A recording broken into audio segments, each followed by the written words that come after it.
All right. Thank you guys. For those of you that are here, we appreciate it. It will be recorded and shared. So that is great news for those that weren't able to join us. We have a decent sized agenda today. We'll start out with some local updates. We have Annie Weir joining us. She is the FCFC coordinator here at HCDDS, and she's going to talk to us about Ohio Rise and how providers might be able to support us. Thank you so much for that introduction. I have a brief 4 slides. It's pretty short. Is it all right if I share my screen? Of course. Perfect. Excellent. Can everybody see behavioral health respite? Yep, you're good. Awesome. I Yes. saw Jenny. Thank you. um, yes, my name is Annie Weir. I'm the Family and Children First Council Coordinator for Hamilton County. One of the things that really focuses on youth that access multiple systems. As we really dived into this space, one of the things that we observed was that we have a service called Behavioral Health Respite that is accessible to youth that qualify for Ohio Rise. No pre-authorization needed. And when I was kind of looking at that, I was like, wow, this is a really great service. Why aren't the youth in a program called Hope, you guys may be familiar with, which really specializes again with those youth that have multiple systems crossover? I was kind of like, well, why aren't we using that? And what it kind of came to be was that we didn't have any providers locally for this service, which sort of started a relationship we built with a provider named Honorworth and talked with them. They had room to kind of expand, and they were already certified through Medicaid. So taking that next step to becoming an Ohio Rise provider was pretty convenient. And we were able to access and utilize this behavioral health respite service. So a little bit about behavioral health respite and why it's important. Um, so it is in the Ohio Rise covered services in the ORC, meaning that respite for members 20 years of age and younger with behavioral health needs in accordance with the rule of the administrative code are able to access this. And that is determined by if they qualify for Ohio Rise, which is done through a CANS assessment. What behavioral health respite does is it provides a break for the family and the caregiver, and has a therapeutic support component for the youth. If we really break that down, this part is from another piece that when we pay out of pocket, we spend $11,000 per week on intensive supervision, which is a different term.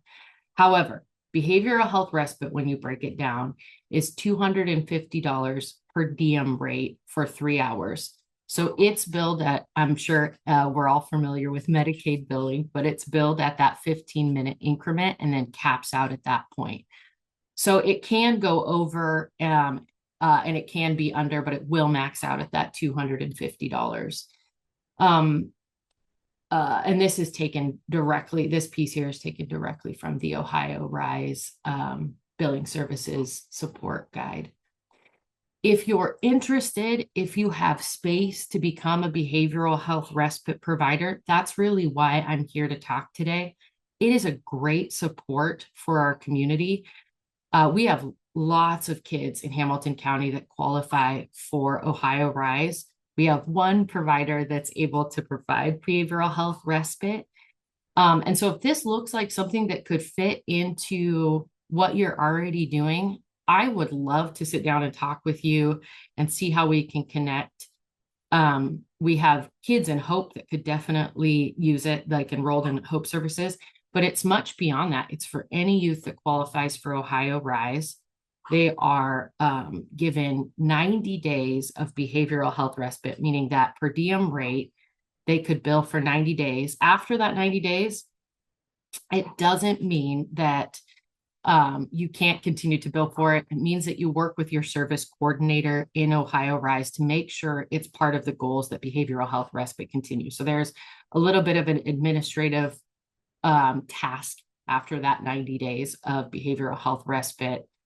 runs out through the Ohio Rise insurance package, but it isn't a full stop. So this is how you would get enrolled if you're interested.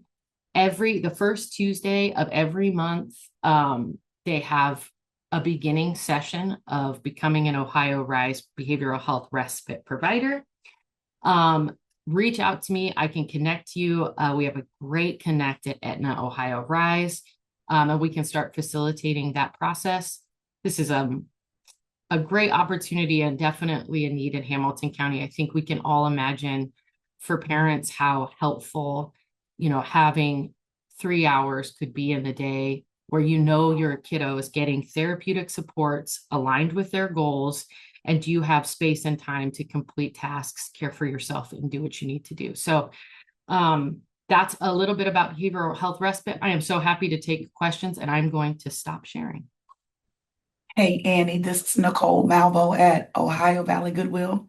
Yeah. We are actually looking into getting into some form of respite as well as expanding our youth services. So I'll put my email in the chat. If you could shoot me an email, I'd love for us to talk. I love that. That is great. Thank you so much. Welcome.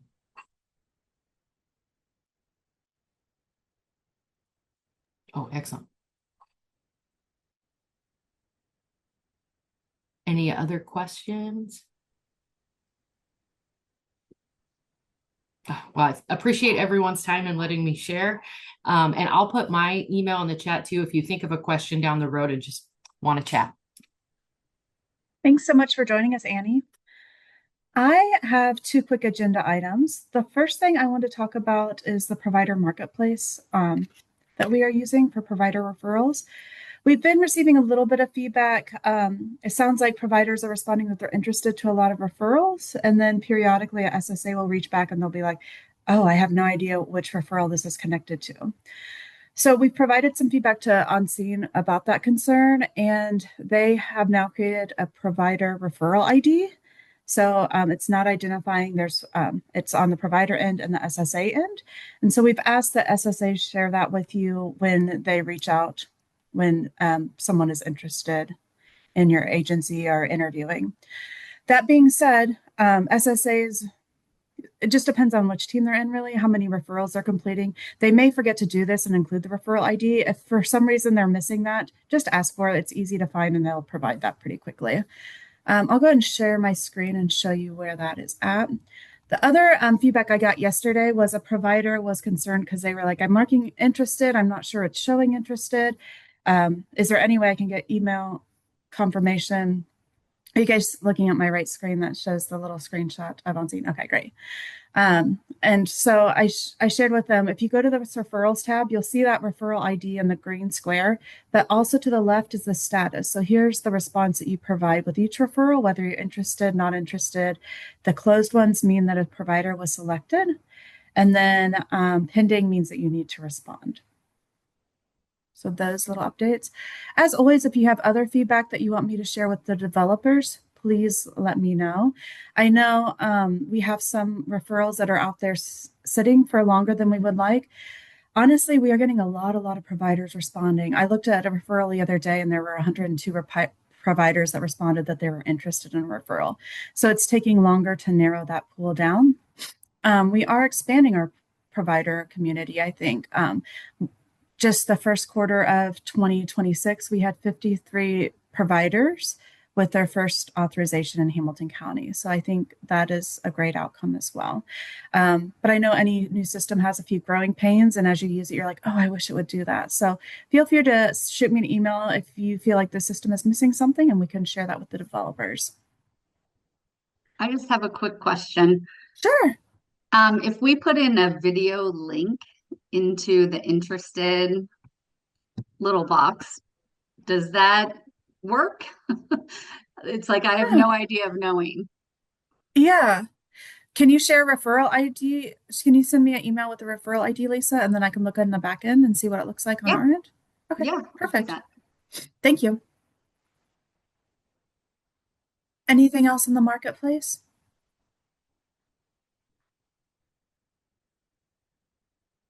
All right. The last thing I wanted to share, I know a few of you, I see familiar faces on here, were able to join us last year. We had 2 provider networking events. at Matry. It was just a way to get together, share sort of what you're doing with other colleagues, with us, just really network, talk about ideas, talk about problems, really just partner and brainstorm together in an informal environment. They were sort of fun. We're doing it, actually, they were really fun. Don't let me undersell it. We're doing our next one June 10th as the weather is nice again from 4 to 6 p.m. at Matry. So there was an invitation in the provider newsletter. So hope you're able to join us if you put that on the calendar. That is all I have. Jen, I think you have some state updates. Yes, I have a few things. Good morning, everyone. Good to see many familiar faces. A couple of quick things. I don't have a lot today, so that's good news. Sometimes I come with a lot. Today I don't. Just want to give you a quick update on the Inter-RAI and where we are with that and maybe what it is if you haven't heard about it. The Inter-RAI is a new assessment tool that's being implemented by DODD across all waivers. It will eventually replace the DDP and AAI, but it is a kind of long phase-in, so it won't replace those two assessments until I believe it's mid 2027. So we'll still be having to, use those tools while they get this going. Just to let you know kind of how it's going to work. Excuse me. This tool is being administered by specific trained assessors. So they are not being administered by the SSAs. There's an assessment team here in our county. Every county is doing a little different. Here in our county, they sit in our introduction and eligibility department. They're also the same folks who do our waiting list assessments. So you may be familiar with that process. So those assessors will be reaching out and doing those. Where we are with the implementation, DODD just got us started. The training hasn't yet occurred. They'll be trained in April, and then assessments will begin in May. The reason I just want to let you know is that I think with any new thing, right, people get confused and have questions. So just so you're aware of what's going on. Right now, we are getting ready in May to start phase 1. And phase 1 is a select group of individuals that were randomly selected by the department to come up with a representative sample. So each county got their list. We have 93 on the list. Those will be completed between when they start in May and July 1st. It's a very ambitious deadline, we'll just say. So we'll hope we'll get through all those, but that's the plan. And then once phase 1 is done, they'll go with phase 2. Phase 2 will be completing everyone who either has a shared living service or lives in a congregate setting, meaning lives with another person or more than one, could be 2 or more people, and they share services. And those are supposed to be completed by the end of the year. And we have a lot of those. So again, ambitious deadlines. We'll see how it goes. DOD did send out letters last week to every waiver enrollee. So if you're serving folks on waivers, those letters have come to the individual's home or the guardian if they have a guardian. So it's out there. I just wanted to kind of touch base on it today and let you know because it could cause some confusion. So that's kind of my take on it. Are there any questions that you have right now about the Inter-RAI, which I could try to answer, maybe or maybe not have the answer? I don't see anything in the chat. Okay, there is a DODD email set up for that. I can try when I'm done talking, I'll go grab it and dump it in the chat. If questions do come up or you want more information, then we can provide. You're welcome to reach out to them as well. This is part of a bigger initiative by the department under waiver modernization. So it's on their webpage. I'll put a link for that webpage and the email address for questions or concerns in there. Okay, the other thing I want to just touch base on and kind of give you all an update on is the state's new MSS system. So most of you are familiar with the MSS system. That's where we go in and enter all of the service authorizations that then create the PAWS that then allow you to bill. So pretty important piece of our work, right? The state has created a new system. They are calling it new MSS. It's a very creative term. So we have legacy MSS, which we all known and loved for many years, and now we have new MSS.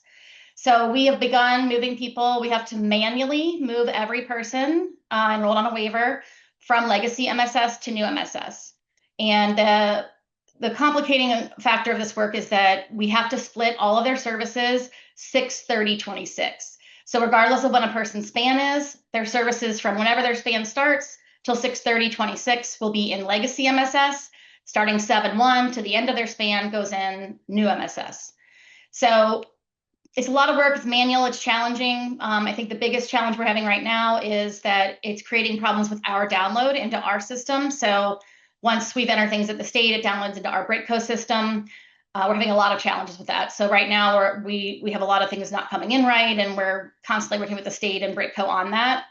I really brought it here today just to let you all know that work has begun and kind of where we are. We've moved 200 people to date into the new MSS system. Only leaves us like 3,300 to go. So a lot of work to be done there. I did ask the state if there's anything I should be telling you all about, the new MSS and how it's going to look or feel different for you.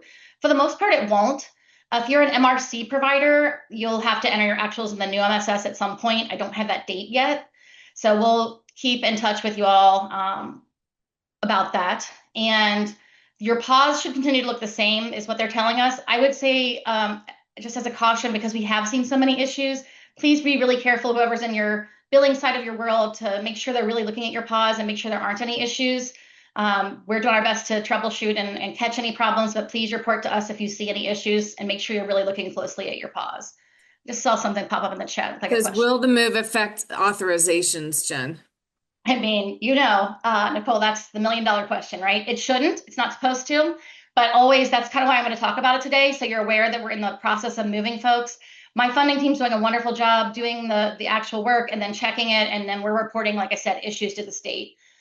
Currently, we can't move anyone in those congregate settings. We can't move anybody that's got a schedule. So we're kind of limited on who we can move until the next phase of their system is developed. So they basically launched it when all features weren't yet available. So it's been quite a challenge on our end to get this going, but we're working through it. I see Nancy is on here. Nancy, I forgot you were here today. I didn't think you'd be here. So is there anything I missed on MSS that you wanted to share with the group? No, that's it. We just started doing some PAs in the new system. It seems to be going well. So that then gives us more latitude to put other people in that we know that works fine. Like Jen said, it's in phases. The next phase comes out later this month that we should be able to start entering some other services, those that have schedules, so more complex services. Right now, we're only entering those that have like drop-in services or only have ADA and NMT services. So we're very limited to what we're doing. But like Jen said, we'll get through it all. It's going to take a while. We're not going to have it done by July 1st. By any means, it's going to be a whole year project getting everybody moved over into that system. So just bear with us. There are going to be a couple of webinars the state is going to be offering. Remember, we can't see what you all see. So as far as your billing and what you're looking at, we don't see that view. So it's a little hard for us to guide you and tell you all the details. So I did find out, I don't have dates yet, so be on the lookout in their communications. They're going to be offering some webinars for providers, so you can know what to expect and how it might affect you and your work moving forward. So be on the lookout for those. We'll also share them once they're available. I'm sure Karen always sends that stuff out, so we'll highlight it for you as well. So that's the big stuff going on in our world. I think that's all I was on for this morning. Karen, is there anything I forgot that you were expecting me to talk about? Nope, I think that's it. Okay. Thank you. Well, great to see everyone. Have a good day. Angie, do you want to share about an event that's coming up? Hi everyone, I'm Angie Blake, the DSPM Provider Support Specialist for Regions 1, 2, and 3 from DODD. I was just telling Karen that her team does such a great job sharing information that the only thing I really want to share is the Innovation Summit is coming up, which the first session is virtual on April 30th. It's a great way to, if you have an ADS location, people can join as a group virtually to see what the Innovation Summit is. And it is about change in motion this year.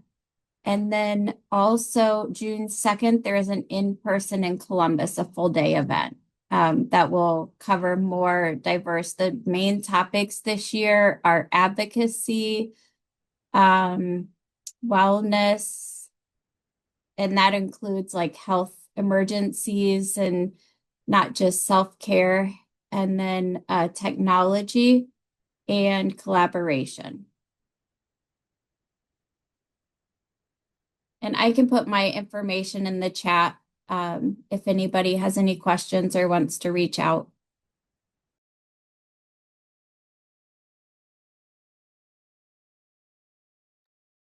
Thank you so much, Angie. All right, Jenny, do you have anything MUI related?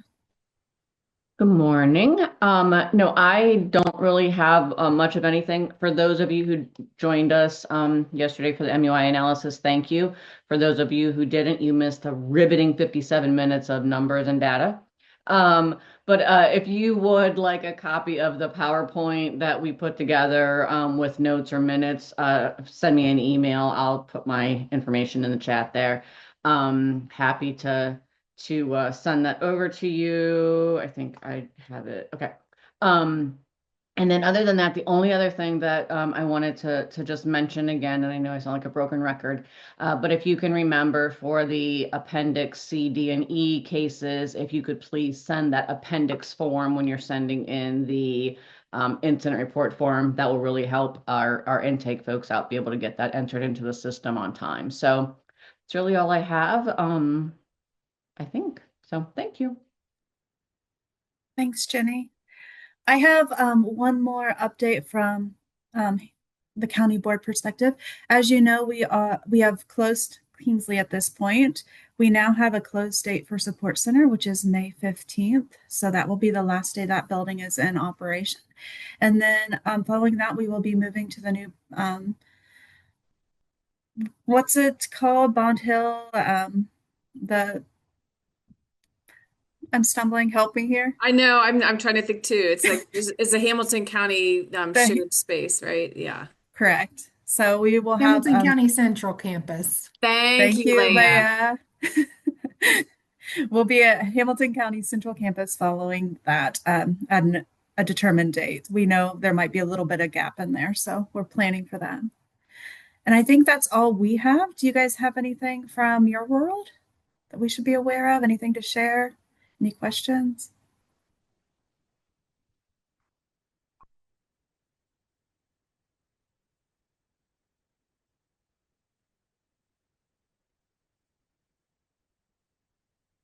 All right. Well, enjoy this beautiful day and thanks for your time. Thanks for joining us today. We'll stay on for a few minutes if anyone has questions they just want to ask one-on-one. Thank you.